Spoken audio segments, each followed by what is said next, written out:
কোথায় যেন একটা লেখা পড়েছিলাম।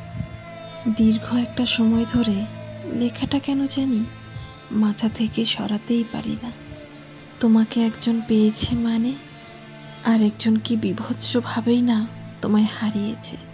লেখাটা খুব ছোট, কিন্তু পৃথিবী সমান বিশাল কথাটার গভীরতাটা। কেউ একজন দিনের পর দিন, মাসের পর মাস, বছরের পর বছর কাউকে নিজের করে পাওয়ার স্বপ্ন দেখে যাচ্ছে, অপেক্ষা করে যাচ্ছে, অথচ অন্য কেউ কোনো অপেক্ষা ছাড়া, সাধনা ছাড়াই তাকে নিজের করে পেয়ে গেল।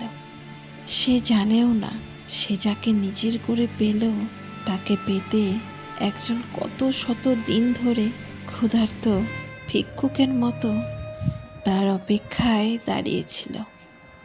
তবে জানি অপেক্ষাটা সারা জীবনের, সে আমার আর হয়তো হবে না।